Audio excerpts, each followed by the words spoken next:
This episode has been brought to you from the DGMS Studios, home of Don't Get Me Started, Lethal and Mully Live, and Surftown. Found at Spotify, Amazon, Apple Music, and wherever you listen to your podcast. Hello and welcome to Don't Get Me Started.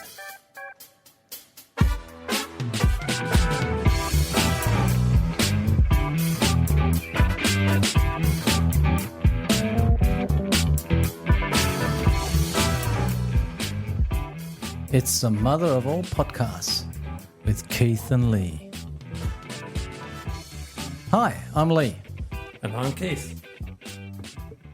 Mate, we're in the studio again. We're in our happy place again. I know, it is our happy place. Don't we love it? The studio is wonderfully appointed. You're the tech guy who I call the podmaster. Every time I come here, you have a new cardboard box and you open it up and this black gadget appears. And a week later, there's wires connected to it. There's screens, there's cameras. So yes, What have I done, Mully? It's definitely a happy place, and of course we get to talk about what's on our mind, and it's a beautiful morning this morning. Oh, what is it about the Great Southland? Anyway, let's not get on it. We do it every time. Now, what I wanted to have a little chat to you about is about travel. We've been talking about travel lately. It sort of sparked an interest in me with you because you mentioned that you've gone to 30-odd different countries. 32. 32. 3 of them multiple times. And you've been to Paris, but you've never been to the Louvre.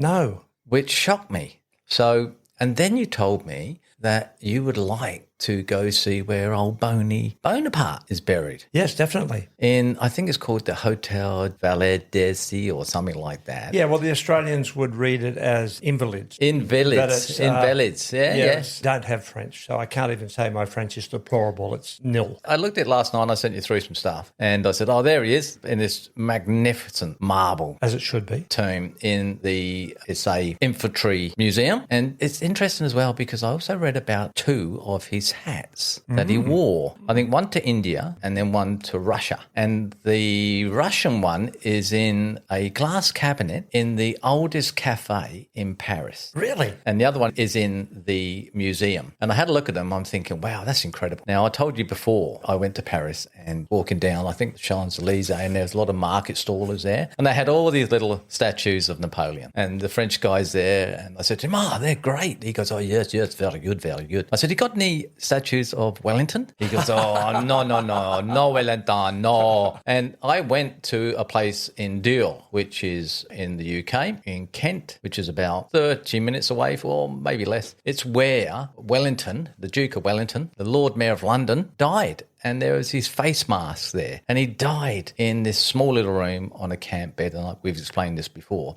But the splendour of Napoleon, of how he was loved and adored. I'd love to take you to the Louvre one day and take you there to see the paintings of Napoleon. They are huge. And his men loved him very much like Alexander the Great. But the juxtaposition between the two is incredible. Well, when you were at Deal, were there little statues of Wellington? No.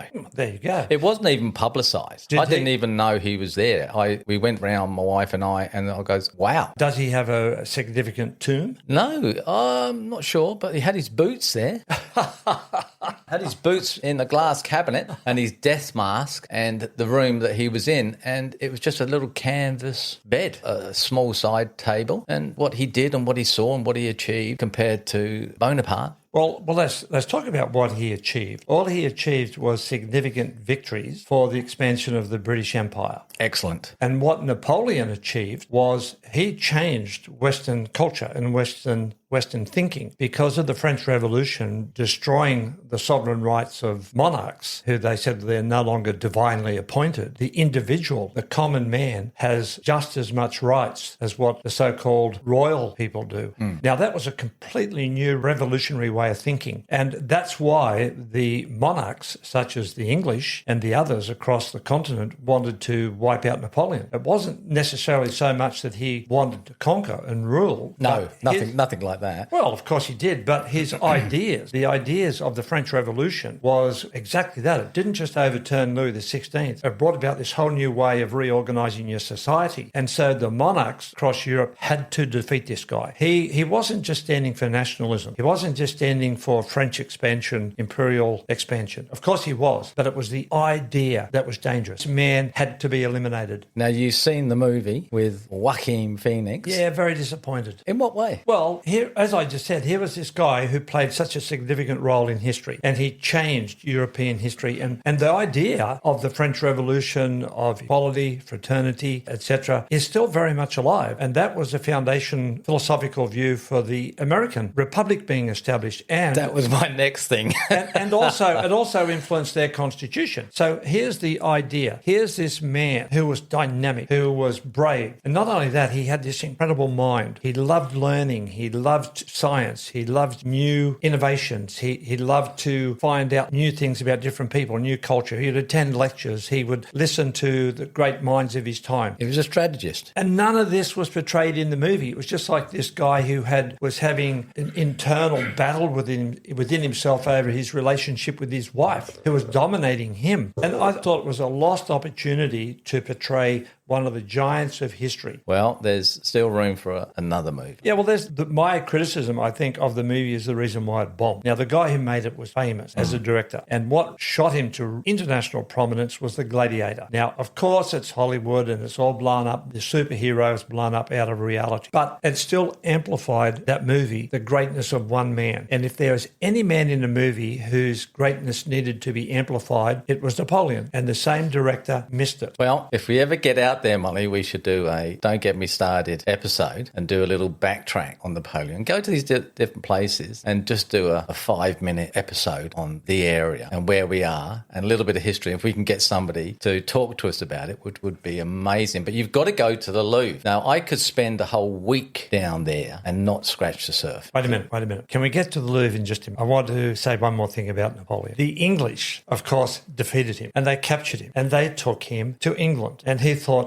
okay, I'm defeated. They know I'm the emperor. I'm this amazing human being. They're going to put me in exile in a nice, comfortable rural village, probably the Cotswolds or the Highlands of Scotland or something like that. They will treat me in captivity with the dignity that I reserve. They had him on a boat. I think it was in Portsmouth. Yeah. And they had him on a boat. And a lot of the English people would travel down from London and they would hire boats from local fishermen to go out there and surround the boat where he was held in captivity. And every once in a while, Napoleon would dress up in his splendour and he'd come out and he'd wave to all the adoring people. He was a massive celebrity. The English, even though he was an enemy of the English government, the people in England were fascinated with him. But they reneged. Even though he surrendered or he was captured, they didn't give him an honourable exile. They sent him to this rotten, godforsaken place in the arse end of the world, St. Helena, in the middle of the Atlantic Ocean. And they stuck him in this house halfway up a hill in this bloody dog's ass little village that was the capital of this island. And he was governed by a guy called Hudson, who hated English, and he was a pedantic little nitpicking type of person. Everything had to be done according to the book. And he drove Napoleon crazy. That's probably one of the reasons why he died early. If you've seen the movie, anybody, you would hear what Keith has been saying. It portrayed also him and Wellington getting together, but apparently that never happened. They never met. They never spoke to one another.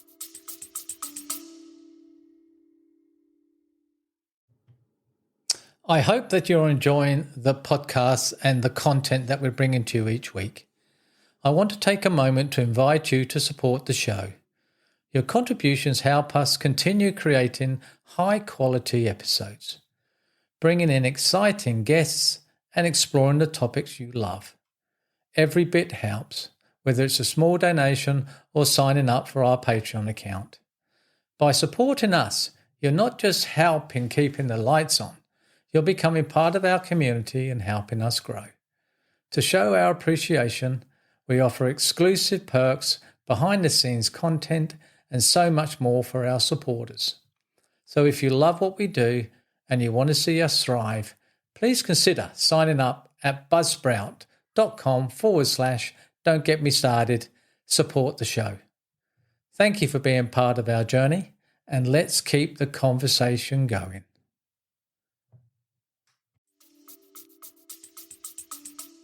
Well, the point of what I was saying about how they didn't give him an honourable exile, I think, is a discredit to the English. Let's move on now To the Louvre. to the Louvre. Now, the splendour of the Louvre is with the Egyptian side of it. So we could go again. It's like it's either the British stealing everything from Egypt, or it's the French stealing everything from Egypt. But they're the area. But it was just unbelievable. I'm thinking, how the hell is that not being given back to Egypt?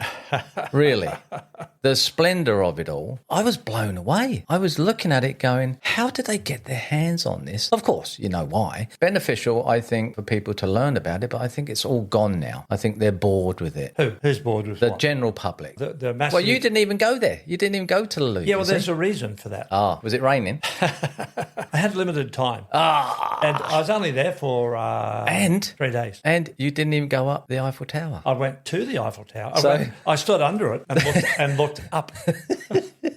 But if you're in Paris, you can see that bloody Eiffel Tower wherever you go. What a tourist you are, mate. Well, I had my own The agenda. Louvre, where it's world famous, and it is incredible to go and have a look. And you've got to go to the Eiffel Tower, up the Eiffel Tower.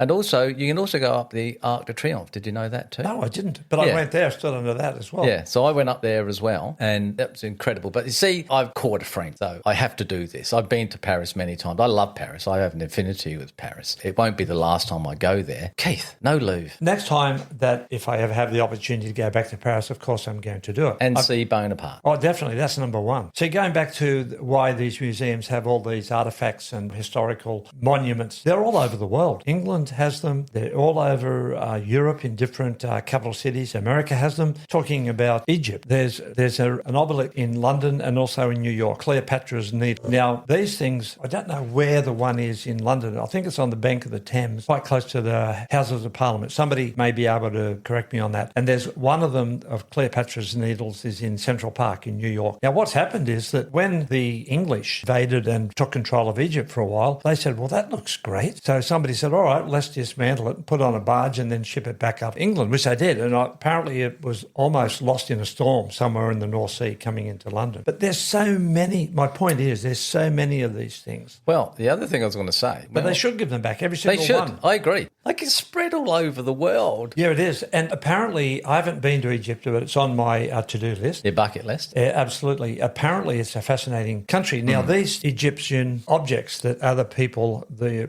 imperial empires at the time, stole out of Egypt and took back to their capital cities, there's only a tip of the iceberg. Apparently, what's in Egypt is amazing. There's still so much to see and do there. Now, Lee, why are we talking about travel? Talk about something else. Yeah, because if you went there and you travel and you got to the Louvre, got to Bonaparte, would it make you happy? Absolutely. Now, happiness is our topic. Now, happiness for me energizes us and is a highly sought after state of being. Oh. Is it joy, satisfaction, or fulfillment? Oh, I like that last word best. Now, what's the true meaning of happiness, Keith? What's your take on that? Isn't that one of those $64 million questions? It is, and that's why I love it. That's why I love our topics. And you know what I'm like? I go deep. You do. I was thinking about that this morning. I think Lee's a philosopher. What was the post that you put up there today on Facebook from... Oh, yeah, what you think, what you do signifies what you are for the day. Something like that. Or essentially defines who you are as a person. And that was from one of the Greek philosophers. I follow them, and they're incredible. I think they're amazing. If you follow them, do any of them have a definition of happiness? I'd have to look, for sure. Well, you have a look on your mobile phone while I try and answer your question. What's the definition of happiness? Well, let's eliminate what happiness would throw out. Let's name what happiness throw out the window. Depression, sadness, grief, disappointment, moodiness, a simmering anger. So if those things are gone, then you've got a very good foundation for happiness. Actually, that still doesn't answer happiness, does it? Happiness is the opposite to sadness.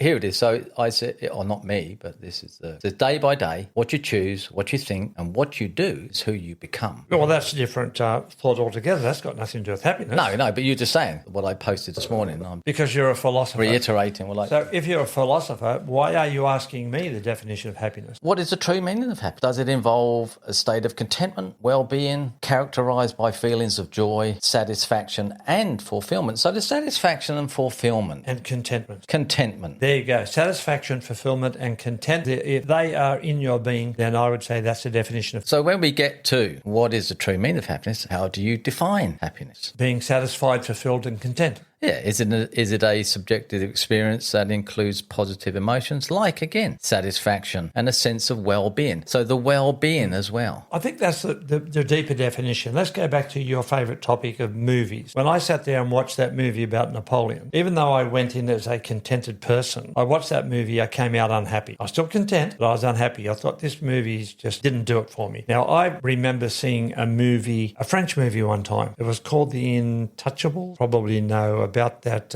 invalid guy. Was it The Intouchable? About the invalid guy and the black dude guy that looked after him. Yes. I remember watching that movie. And that was great. That was a great movie. Sat there laughing. Yeah. Continually laughing. Great movie. Not just at the jokes that came through, but the situations. It was just, I walked out of there so happy. I don't know whether I was content, satisfied, and filled before I went in to see that movie, but I certainly came out happy. So maybe it's just an injection of endorphins to make you feel good. So you was excited, you wanted to watch it? Well, I wouldn't say I was excited. No, because excitement could be construed as happiness, and it's not. They're completely different. Yes. What defines a happy person? Is a happy person generally categorized by a positive outlook, resilience in facing challenges, which we all do every day. And that's where it comes along, that saying of you are what you think and you do through the day you become. And also, again, also a sense of satisfaction in their life plays a part in your happiness. It does. I'm getting the sense through this conversation with you, Lee, that happiness is a fleeting thing. It comes and goes, and it can be with you for a long time. It can be with you for just half an hour after we've seen that good movie. It seems to be something that related to how you are feeling. This is my next thing. Is happiness something you chase after, or is it, you were just saying, is it fleeting, comes and goes? So the researcher's guide to happiness, which I found, number one is genetics. Is it in you to be a happy person? Now, I would say for me, I'm generally a happy person. Mm-hmm. I'm not a melancholic, depressive type. No, and I'm not downbeat. I'm not negative, even though a lot of people will probably say that, but that's their labeling of me. But I think generally for myself, I think I wake up and I'm happy. Well, my observation of you is that I would concur with that. It's something that, why wouldn't you be? Why would you delve into the sadness of it all, or the depression of it all, or the world's against me, or nothing goes right for me? The second bit, which I find another good point, is healthy relationship. Now, I've known you 32 years. Lucky you. Lucky me. And some would say. Couldn't resist, sorry. No, carry on. In that time, I think we have a healthy relationship. Otherwise, we wouldn't be doing a podcast. We wouldn't have our competitive spirits with one another that we want to win. We've got different and conflicting points of view. We have come to the edge and retreated back. They're all things that make a healthy relationship. Mm-hmm. So I treat you and your friendship or relationship as a really healthy one. And I always said to everybody, and listeners would know this, you're the yardstick, Mully, where I measure myself by. Oh, Lee, you're too kind, but keep it up. Flattery will get you everywhere. And the third one, which is always annoying to me for some reason, meaningful goals. Got to set yourself a goal which is meaningful. Again, that could beg a question: what define meaningful? It may be for you, but not for others. It has to be personal, then, doesn't it? It has to be personal goal. And this one, satisfying work, because we all have to go to work. You did a post on Surf Town where you go, the waves are done. I've finished my surf. Now I've got to go to. No. And again, well done, Mully. You're the yardstick. Jeez, mate, I'm glowing over here with all these compliments. Well, I'm glad.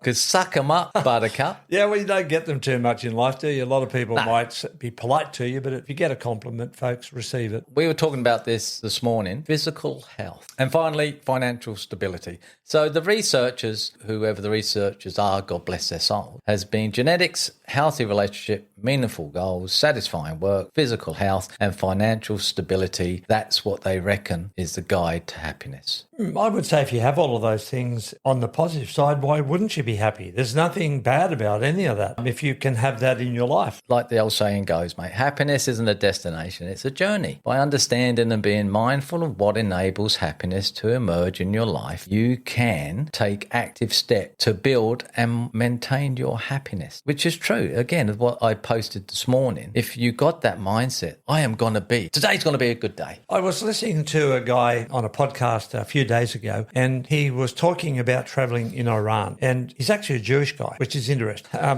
But he said it was absolutely fascinating. He said the people there were so open, so liberal, and they were so welcoming to him. He said everything that the Western media had portrayed about Iran, well, not everything, but the popular image of it being a dictatorial country ruled by fanatical religious Islamic leaders, he said is just not true. He said the people were amazing. And he said it was one of the most fascinating countries that he has visited. He's been to every country in the world, incidentally, this guy. He said that he never felt threatened. They knew he's American. I don't know if he told them he's Jewish, but he's American citizen. And he said that it isn't what we have it portrayed as. Now, the reason I say that is that there's so many different countries in the world, and the people in the world are not, in all those different countries, are no different from this country, that country, that country, or that country. All the differences mainly that come about in these countries is government and bloody geopolitics, where they play one off against each other for their own selfish needs. All the people of the world, wherever they are, I think, are basically the same and are all after this very topic that we are discussing. Whether you're an Eskimo, English, African, Indian, Chinese, all those people want in life is to be happy, to have a decent sort of life, and to look after their families. The other stuff with the governments, it doesn't matter. Well, the 70s ruins it. in Iran was completely different. Apparently all that's gone. Yeah, it's finished. But when we had this conversation before, and I thought, what does happiness mean to me? My first and foremost is that I feel like I'm living the life I want to.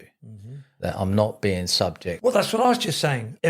All these people right around the world want to live the life they want. Yeah. They all want the same thing. They couldn't give a rat's about all the politics and the geo. And there should be more of it. Having positive relationships. We've spoken before, and you know he people, I know he people. The relationships aren't really positive. They're not positive relationships. This one I really like. Be open to new experiences. I love that. Now, you and I have been talking about different stuff and what we're going to do, podcasts and different areas we could go into. And I'm thinking, yeah, sounds good, but it has to be on a different format. I'm not going to shut it down. It's like, I love that.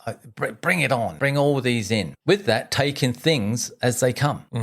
Yep. I tried to adjust it. If it ain't broke, why fix it? Same thing. And then lastly, which I should do more, and my wife keeps telling me off, is practicing self-care. Because sometimes I go, oh, Lee, you bloody idiot. Or, oh, you dickhead, you didn't do it. And so don't talk to yourself like that. So, and I down on myself where I shouldn't. Yeah, but you like things to be done as best as possible. I like things to be done right. Yes, I wouldn't say you're a perfectionist, but you aim for a very high standard. And if you don't get it in your own personal endeavours or your own personal works that you are doing, you don't feel satisfied to your own standards. So it's okay to be self-critical if you are letting yourself down. I love happiness. I would wish it upon everybody, and if it makes you happy, go for it. Well, here's a question. Therefore, is happiness essential? Essential, absolutely essential. It just gives you the endorphins. It gives you a different state of mind, different state of you. People get attracted to you because you get this aura about it. It's like I've got a couple of quotes here because you know what I'm like, Mully. Yes, you're endless with quotes. Love the quotes.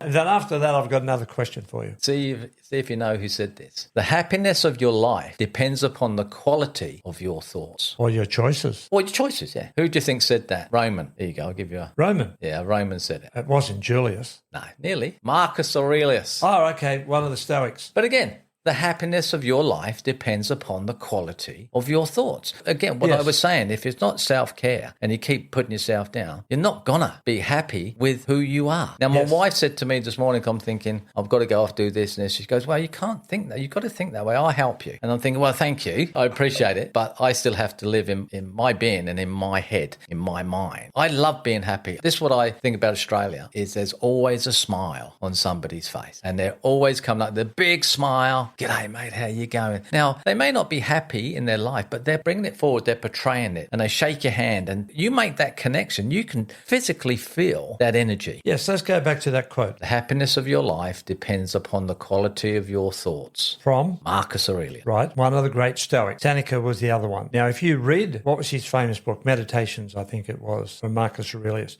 If you read that book, he doesn't really talk about happiness. He talks about coming to a place of accepting what you your lot is in life. That is a very crude overview of the synopsis of that book. So it's talking about dealing with what's dealt with you and being at peace rather than being happy. The Americans want to talk about being happy all the time. As far as they're concerned, the pursuit of happiness is the ultimate goal in life. Good movie. Do you think, see, they made a movie about it. Do you think that the pursuit of happiness is the ultimate goal in life? No, it's part of it. And therefore, if you go after it and you don't get it, you're either going to be depressed or you're going to read Marcus Aurelius' books to be able to handle it. And then what do you bring about? If you read his book and you say, all right, I'm going to become a Stoic, I'm embracing this philosophical view of life, you won't become happy, but you'll become content. I'm so thankful that there's more people out there that are happy than sad or depressed or downbeat, because they allow that to happen. And I always say, I can only be responsible for who I am. I can't blame anybody else. It's my decisions. I tell you something else about happiness a lot of people don't realise. To some degree, it's overrated, because you might think happy people are good people, but some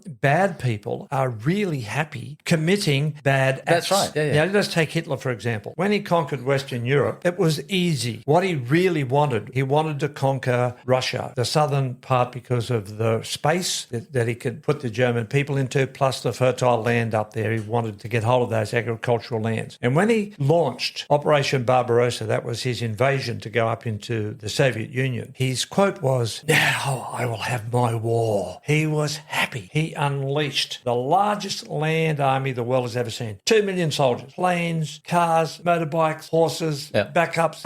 It was uncountable. He was happy. Now, he is one of the worst evil bastards the world's ever seen. So you can be a really rotten human being and do something that makes you happy. So happiness, I don't think, is the ultimate goal. No, because you can get there through doing bad things. Because it depends who you are. So the way you think, the way your thoughts are, is different from everybody else's out there. Say, for example, you and I don't like somebody, and we are actually not the nice people that we are. And we go down the street one day and we see somebody and and this happens, people say, "Oh, I don't like that guy. You know, that guy really gives me the shits, or whatever. I just can't stand him." You haven't met him or talked to him, and you just go up, whack, smack him. Maybe that happens in a pub in England, I think. Yeah, most Friday nights, mate. So you hit the guy, down he goes, you feel you're the man, you go back to your pint, you're happy. You can get it the wrong way. It's not the ultimate goal. Doing what you like is freedom. Correct. Liking what you do is happiness. Yes. They're two things, freedom and happiness, walk hand in hand. Yes. Now, my last one is, see if you know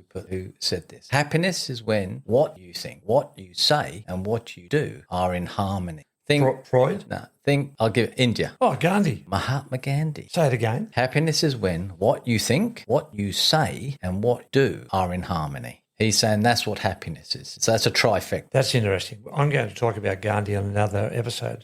You'd be surprised where he got his influence from. Where? Leo Tolstoy. There was a couple of sayings from him too. Yeah, because Leo Tolstoy wrote a book, I think it was called The Kingdom of God is Within, because he was an interesting character. He was a noble who owned slaves or serfs, and then he went through some sort of religious conversion, and he wanted to purge all his past excesses as a privileged man, and he started to become a wandering Russian mystic of sorts, which is a very, very interesting topic within itself. So he became super religious and he denied all his privileges, his family, and he gave away a lot of his wealth and property, etc. And he wrote that book. And apparently it's quite a good read, and Gandhi got hold of it, and that's changed Gandhi's life. Gandhi's life changed another incredible story. The history of India. The last one, no, I said it was last, but I missed this one. So Thich Nhat Hanh, quote, is many people think excitement is happiness, but when you're excited, you are not peaceful. True happiness is based upon peace. So there's another great movie. Was it Eat, Love, Pray? Julia Roberts and Javier Bardem, whatever his name is. Great movie. Unreal. Loved it. I love how we know things, but we don't really know them. No, the name. The details or the details of... Oh, no. He was in Country for Old Men. Country for Old Men. Great actor. Was a great movie. I actually saw that one. Tom Jones. Not Tom Jones. What was his name? Tom Jones? No. What was the cop, the old guy who was retiring? Tommy Lee Jones. Tommy Lee Jones, yeah. Yeah. Good what movie. A dude he is too. Yeah, well, I have thoughts about that too. No Country for Old Men. Yeah. But that's another time. Or you can be happy just to be a person that they wake up in the morning. Well, see, there you go. There's two examples there. Hitler was happy acting out his desires to be a conquering dictator, murderous mongrel. And then you have Mahatma Gandhi, who was happy to bring about his pacifist philosophy, change the history of his country. So you've got the saint and the sinner, if you like. They both were happy. Let me ask you a question, Keith. Are you happy or do you want happiness? That's a good question. I've experienced times in my life where I've had where I haven't been happy. I wouldn't say I was unhappy, but I wasn't happy for quite a long time. But then again, I've had an amazing life with all these different experiences and variations that I've been through that have brought about periods of happiness. But I would say more than being happy, I'm content. Don't get me wrong, I like to be happy, but I think I'm more content than happy. Do you catch yourself smiling a lot? Not as much as I used to. No. Well, there's the thing. And is the state of mind, I think. This is where we've got to make sure our grey matter is also exercised. Not our body, but our mind. Big smile. What about you, Lee? Would you describe yourself as a happy person? I would hope so. I'd hope that people would relate to me and say, yeah, Lee's always comes in, he's always got a smile on his face. When people say to you, oh, I want to hear their lives too. And I love to laugh. I do too. It's the best medicine. And with you and I, sometimes we get into a little area where something happens and we just go, oh no. So, but today, the pursuit of happiness. Yes. That's what I think I'll be on for the rest of my life. To pursue happiness. Well, I'd rather be happy than unhappy, and I'd rather be happy rather than sad or miserable. So I'm certainly not a miserable, unhappy person. I think for you, what I've noticed about you is that you enjoy doing. Your mind is active. There's a lot that comes out that shouldn't come out. My lips are sealed. But this thing of happiness, I think you're a happy dude. I think you put, like a lot of people, you put them in the area that they thrive in. They're going to go off like a Belisha beacon because woohoo! There's this. I know a lot of people that have a small win or something, or they've had a good run of fortune, and they're just going, yes, now. Well, I do have a very quick joke. It's not a very good one. Okay. You have to think about it a little bit. To finish on, maybe this will make you happy. A guy said, a friend of mine bet me $10 that I couldn't quit drinking years ago, and I haven't had a drink since because I needed that $10 at the time. It's not very good. Well, I'll cut that one out. But you are smiling and got a bit of a laugh out of you. So we're finished on a happy note. Mully. Now, what I'm not happy about, we get to the end of our episodes and I say, Mully, I'll leave you the last word.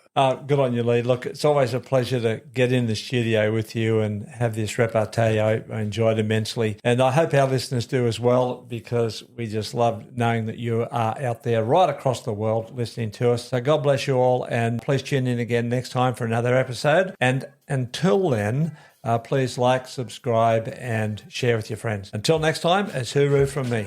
And it's goodbye from me.